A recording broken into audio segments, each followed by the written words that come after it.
Welcome back dito sa aking channel. My name is Jing Gregorio. Nakabase ako dito sa Cavite and I help Filipino entrepreneurs on how to start, build, and scale their online business. In this video, pag-uusapan natin gaano ka-importante na malaman mo, ma-utilize mo yung mga data or yung audience na binibigay sa'yo ng Facebook.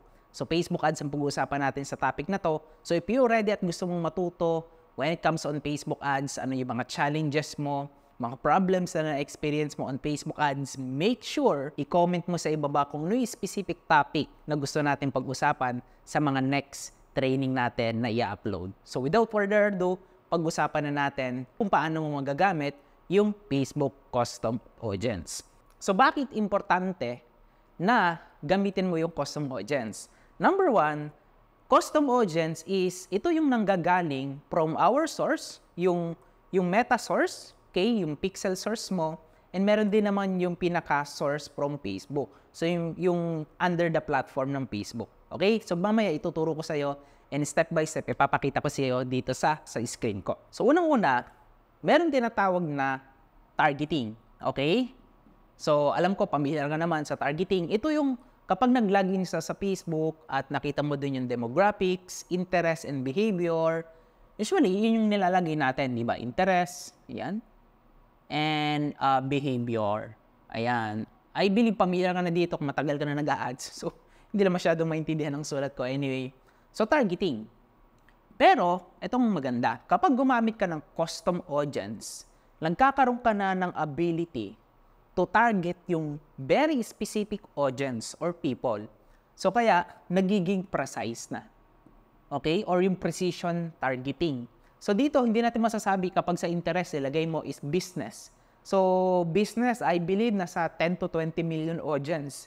So, lahat ba audience mo?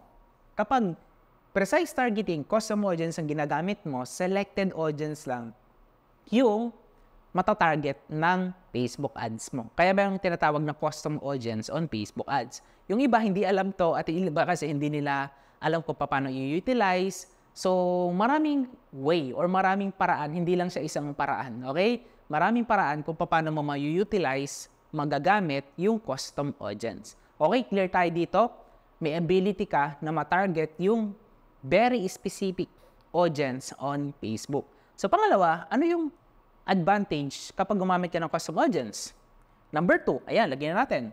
Personalize, okay? Personalize messaging, ayan. Sorry naman sa spelling. Ibig sabihin, the way kung paano mo i-communicate yung mga audience mo is iba sa mga ads na ginagawa mo. So, di ba, nag-run ka ng ads, nag-set ka ng targeting, nilagay mo yung demographics, also behavior. Kumbaga, in general, kung minsan yung nagiging ads natin. Kapag custom audience na, kasi ito, pwedeng kilala mo na yung mga taong ito, sila na yung mga nagpakita ng interest sa ads mo. So ngayon, ang messaging mo dapat dito, ayan o, yung messaging mo dito sa part na to, is iba na dapat. Kasi, ito, example, nakita yung ads mo, and hindi bumili. So what's next? Aalokin mo ba ulit siya na bumili na? So kapag personalized messaging at gumamit ka ng custom audience, pwede mo nang baguhin yung messaging mo. Pwede mo nang sabihin sa kanya, hello, by the way, nakita kita na pumunta ka dun sa website ko. If you want to try our item, okay, pwede mo silang bigyan ng coupon. Ayan, coupon code. Di ba? So, yun yung idea na iba na yung messaging mo. Hindi lang naman sa promotion to, syempre. The way kung paano mo i-communicate ulit sila dun sa unang ads na nakita nila. Kumaga, strategy na yun. Okay? So next is, bakit mahalaga na mag-custom audience ka? So hindi ko lang naituloy kanina. Merong tinatawag na, okay, kung napakinggan mo na to, o narinig mo na, retargeting. And, okay, remarketing. Ayan. So parang, magkaturog lang naman coach dyan. Retargeting and remarketing. So yung retargeting, paano to nag-work, Coach Jay? Example, ganito, merong pumunta na visitors dun sa website niyo. Let's say meron kang online store, meron kang landing page, okay? And ngayon, ang gagawin mo is i-retarget siya. Okay? Papabalikin mo ulit siya dun sa ads mo. Yun naman yung purpose ng retargeting. Parang i-retarget mo ulit sila. And nagagawa mo yun kasi nga meron kang custom audience. So let's say ito yung mga website visitors. Ayan, visitors. Ayan, mga existing visitors sa website mo. So ginagawa ng retargeting is pinapabalik lang sila. So remarketing naman is almost the same but medyo ibang level lang ang ginagawa ng remarketing sa retargeting. Remarketing kasi is ito na yung meron kang ability na ma-market or maipakita ulit yung product or services mo dun sa audience na nakakita before. So, pwede na to yung other platform like email, offline, kasama din to guys, yung offline strategy, yung mga offline events, ayan. So, parang nire-remarket mo na siya. Okay? Other social media, calls. Ang goal nito is remarketing, mai-remarket or maipakita mo ulit, maipakilala mo ulit, ma-introduce mo ulit. So ngayon, Coach Jay, paano ko naman magagamit Facebook custom audience sa business na sisimulan ko or sa Facebook ads na ginagawa ko? So kung ready ka na, pag-usapan natin dito sa screen. Papakita ko sa iyo kung paano mo gagawin yung custom audience. So all you need to do, go to facebook.com/adsmanager or sa business.com/facebookads. So ngayon, gawin natin is i-click tong audience. Makikita mo dito, i-zoom natin ng konti. Ayan. So makikita mo yung audience na to. Ayan, i-search mo lang kung wala dun sa search bar sa side. Click mo yan, tapos mapupunta ka dito sa part na to. So makikita mo dito, merong 3 options na pwede kang gawin. Ayan, yung mga na-save na audience mo. Also, nandito rin yung mga look-alike audience. Mamaya indadaanan natin to. Nandito rin yung button kung paano tayo makakapag-create ng custom audience, which is ito yung pag-uusapan natin sa ating tutorial. So, click mo tong custom audience. Yan. Tapos, meron ditong 2 options. Number 1, your sources. Ayan. Website, app activity, catalog, customer list na pwede mong i-upload, offline activity, meta sources or Facebook sources. Dati Facebook source yan. So ngayon, dito is yung video. Ibig sabihin yung mga nakapanood ng video mo sa Facebook ads mo or basta sa page mo. Facebook page, yung mga nag-engage, events, instant experience, and so on. So ngayon, unahin natin kung paano ka mag-create ng custom audience kung meron kang website. So all you need to do is i-click to, tapos i-click mo tong next. Pakikita mo dito yung pixel. Ayan. Kasi yung source mo, kailangan meron kang pixel. Iyon yung paraan para ma-collect ni Meta yung mga data or mga visitors na pumupunta doon sa website mo. So, using a pixel. So, meron ditong retention. So, I believe maximum of 180 days. Ayan. So, maximum of 180, mga ilang months to? 6 months. Ayan. Pero syempre kung yung custom audience mo naman is mga quality people, so I suggest na 60 to 30 days lang para at least mga bagong audience na. Okay? Pero depende yun sa'yo. Kung gusto mo lang malaman, in the last 6 months, ilan yung website visitors mo, lagay mo yung 180 days. So let's say all website visitors, ayan. Tapos lagay natin yung 180 days. Tapos dito pwede kang mag-exclude, mag-include. Okay? Lagay lang natin is all website visitors. Ayan. Tapos, lagay mo dito yung date range. Ayan. 180 days. So, wala yung ginagawa ko, ganyan lang. Tapos, mag-create ako. Description is optional. Create.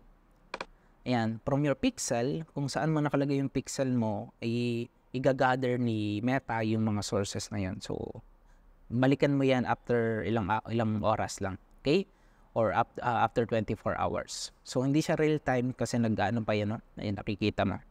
Or nagpa-populate pa yan. Sabi nga dito is, will be available mga 2 to 3 days after its creation. Pero usually mga 1 day lang, pwede mo nang balikan yan. Okay? So, yun, create ulit tayo ng custom audience. Here, pwede mo i-click yun. Then, from meta source, our source din, yung pixel. So, kanina, ang ginamit natin is all website visitors. Ngayon, pakita ko sa itong multiple options. Dito, merong option na people who visited a specific web page. Sabi ko nga, personalized targeting. Pwede mong i-target yung mga taong pumunta lang sa specific product or specific landing page or pages mo. by time spent. Ilang percentage ba sila nagbi-visit dun sa poll, gaano katagal. Okay? So, pwede mo yung gamitin. Also, paggagamit mo rin itong purchase. Ayan. Ibig sabihin, yung custom audience na to, pwede mong gamitin sa mga taong bumili na. Gusto mo malaman yung mga taong bumili na dun sa website mo, kung meron kang online store, okay? Or meron kang checkout, is pwede mong gamitin yung custom audience para ma-exclude mo na sila later on sa mga running ads na gagawin mo. So, i-maximum natin 180. Tapos, lagyan natin dito all website purchase. In all caps ko lang. Ayan. Tapos, 180 days. Ayan, 180. Pwede mo pa siyang i-refine. No need na yan. Then, create audience. Okay, so meron na tayong dalawang custom audience dun sa ating source na ginawa. So, ang ginawa natin is una, yung all website visitors. Okay, pangalawa is yung mga bumili na dun sa website mo. Kung saan mga website, nandun yung pixel mo. Okay, so dito, ito optional lang naman to guys. Pwede ka mag-create dyan ng look-alike. Click lang natin tong done. Tapos, balik tayo dito sa audience. Pakita ko guys. Tapos, i-click natin tong create audience ulit. Ayan. Tapos, dito naman tayo sa part ng meta sources. Okay? So, example, wala kang Facebook, Pixel, Metapixel, wala kang website. Pwede rin naman na yung audience na gagawin mo is galing na mismo dun sa page mo or dun sa mga asset mo sa page mo. Like here, video. Click mo tong next. Tapos, choose type of video. Okay? So, people who watch, okay, your video at least 50%. So, ibig sabihin, kung meron ka mga short video na 1 minute nakatapos ng 30 seconds or natapos yung 95% ng videos mo, ibig sabihin mga interested yon.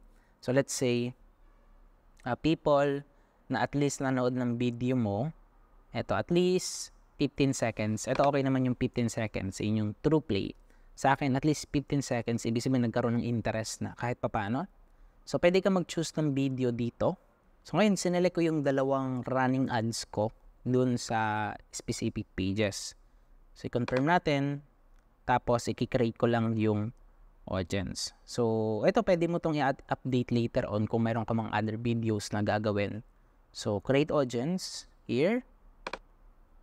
Ayan. Done. So, meron na tayong multiple audience. So, pwede ka pang mag-create. Create ka ng audience, custom audience. Tapos, dito is pwede rin naman yung Facebook page. Ayan, click natin to. Ito medyo mas madali itong gawin.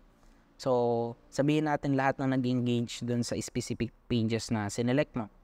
So, meron ditong multiple options. Nakalagay dito, everyone who engage. So, nakalagay dito, such as reactions, yung mga nag-likes. Ayan, nag-click ng links, nag-shares, or nag-comment. So, okay din yung options na to by default. Okay? Pwede rin naman yung mga nag-like lang. Pero sa akin, everyone who engage. Ibig sabihin, mga engage audience na to sa page mo. So, here, i-click lang natin to by default. Same retention. Okay? So, kanina, di ba, yung nanood lang ng video. So, ito naman is yung mga nag-engage na. So, mga pwedeng nag-like yan. So, create natin yung audience. Any. Ayan. Create audience. Ayan. So, pwede mo rin lagyan kung marami kang pages like say, marami kang pages sa ads manager mo. So, ito, pwede mo namang i-edit yan here sa action, edit. Lagyan mo ng specific page. Ayan. All FB pages engage. Okay. Lagyan mo dito yung name ng page mo. Name of your page. Para ma-identify mo later on yung specific pages na yon, ilan yung data na meron siya. Okay? So, yun yung way kung paano mo siya magagawa. Ngayon, Coach Shay, saan ko naman magagamit yung custom audience na yan? Let's say, nakapag-create ka na ng multiple audience. So, kung mag-aaralan ka na ng ads, punta ka dun sa ads manager mo. So, punta ka dito sa campaign. Tapos, mag-run tayo ng ads. Ayan. Tapos, let's say, sales. Continue. Okay, manual lang natin. Tapos, pwede natin ngayon i-include or i-exclude yung custom audience na nagawa natin. So, dito sa part na to, ayan. So, dito may ilalagay yung campaign mo.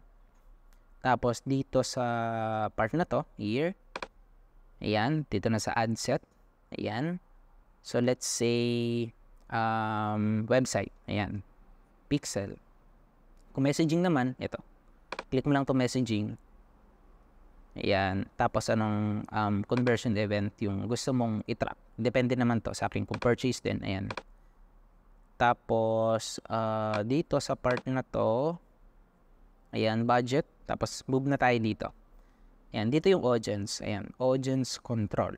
So, switch natin. Pwede namang ito. Sige, ito na lang yung audience control. So, let's say, location. Ay, ito, age, minimum. Audience suggestions. Click natin to. Ayan. So, tapos dito ka magta-type ngayon ng detailed targeting. Let's say, business. Ayan. So, lalabas dito yung business. Ayan. Small business owner. Ayan. Let's say, ito na lang. So, marami. Nasa 51 million yung interested sa business na nilagay natin. Ngayon, dito, pwede ka ngayong maglagay ng exclusion. Exclude this custom audience. Let's say, gusto mong exclude yung mga nagpunta na doon sa website mo, nakapanood na ng 15 seconds video, or bumili na sa iyo before. I-click mo lang yan. Pwede ka bang maglagay dyan, and mag-read ka pa nito. So, ibig sabihin, lahat ng audience na nag-engage na sa iyo before is i-exclude mo na. And so, nakikita mo dito guys, eto, don't worry. Yung audience, ano lang yan, nagiging ganyan lang yan kung minsan kapag gumagamit ka ng custom audience. But, mahalaga dyan itong reach. Base sa 800 per day na budget natin is meron siyang ibibigay sa iyo ng 9 to 25 conversions. So, yan. Good na to. Yan. So, age. Then, ang target mo is business only. So, ibig sabihin, i-exclude na ngayon ni Facebook yung mga nakakita na or mga nag-engage na sa iyo before. So, paano naman Coach J kung gusto ko siyang gamitin for retargeting or remarketing? Pwede mo tong i-delete.